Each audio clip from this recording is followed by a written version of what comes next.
ఒక పెద్ద పట్టణంలో విజయ్ అనే ఒక ధనవంతుడు ఉండేవాడు. విజయ్కు అన్నీ ఉన్నా, ఒక సమస్య మాత్రం అతని మనసులో ఎప్పుడూ ఉండేది, అది ఏంటంటే తన కుమారుడు రాహుల్ గురించి. రాహుల్ చాలా అల్లరి బాలుడు. తండ్రి సంపాదించిన డబ్బుతో అహంకారంగా ఉండేవాడు. చదువులో ఆసక్తి లేకపోయినా, ఖరీదైన బట్టలు వేసుకోవడం, పెద్ద కార్లలో తిరగడం, స్నేహితులతో ఉండటం మాత్రమే ఇష్టంగా ఉండేది.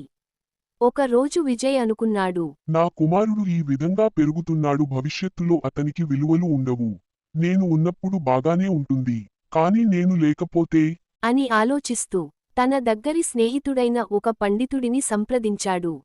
విజయ్, నీ కుమారుడికి నిజమైన విద్య నేర్పించాలి. అది పుస్తకాలలో మాత్రమే ఉండదు, అనుభవాల ద్వారా వస్తుంది. నాకు వదిలేయి, నేను నీ కుమారుడికి ఒక పాఠం చెప్తాను. రెండో రోజు రాహుల్ను పండితుడి దగ్గరికి పంపించారు.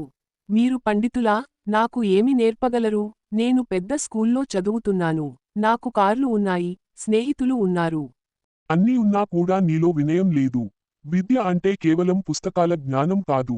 నిజమైన విద్య అంటే మనకు మనుగడ, మర్యాద, విలువలు నేర్పేది. సరే, మీరు అనుకుంటున్న నిజమైన విద్య అంటే ఏమిటో చూపించండి. అని అన్నాడు. పండితుడు అతన్ని ఒక చిన్న గ్రామానికి తీసుకెళ్లాడు. ఆ గ్రామంలో పేద కుటుంబాలు, రైతులు కష్టపడి జీవనోపాధి చేసుకుంటున్నారు. ఇక్కడ ఒక రోజు గడిపిరా, నేను రేపు వస్తాను. అని చెప్పి వెళ్ళిపోతాడు. రాహుల్ విసుగుతో, గ్రామంలో ఏముంది? రోడ్లు కూడా లేవు, ఫోన్లకు నెట్ లేదు. ఇది ఏంటి జీవితం? అని అనుకున్నాడు. కానీ రాత్రి అయ్యేసరికి పరిస్థితి మారింది. అతనికి ఆకలి వేసింది. పక్కింటి రైతు కుటుంబం అతనికి అన్నం పెట్టింది. వారు ఎంతో గౌరవంగా, సాదాసీదాగా మాట్లాడారు. ఆతిథ్యం చూసి రాహుల్ ఆశ్చర్యపోయాడు. వారికి ఏమీ లేదు, అయినా నాకు తిండి పెట్టారు, ఇంత గౌరవం ఇచ్చారు. అని అనుకున్నాడు. తరువాతి రోజు ఉదయం రాహుల్ ఆ రైతుతో మాట్లాడాడు. రైతు తన కష్టాలు చెప్పాడు. మేము ఉదయం నుంచి సాయంత్రం వరకు పొలంలో పని చేస్తాం. వర్షాలు లేవంటే కష్టాలు పెరుగుతాయి. అయినా దేవుడిని నమ్మి జీవిస్తాం. రాహుల్ మనసులో మార్పు మొదలైంది. మా దగ్గర అన్నీ ఉన్నాయి, అయినా మేము సంతోషంగా లేము. వీరికి ఏమీ లేదు, అయినా ఆనందంగా ఉంటున్నారు. అని అనుకున్నాడు. పండితుడు తిరిగి వచ్చి అడిగాడు. ఎలా అనిపించింది? గురువుగారు, నాకు ఇంతవరకు తెలిసింది తప్పు. డబ్బు ఉండడం మాత్రమే గొప్పది కాదు. మనిషికి వినయం, కష్టపడి సంపాదించే గుణం, ఇతరులను గౌరవించే మనసు ఉండాలి. అదే నిజమైన విద్య.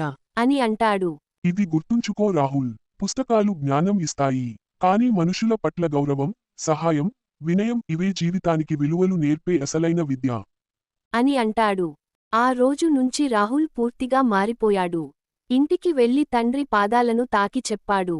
నాన్నా, మీరు నాకు అన్నీ ఇచ్చారు, కాని ఈ రోజు గురువుగారు ఇచ్చిన పాఠమే నాకు గొప్పదనం ఇచ్చింది.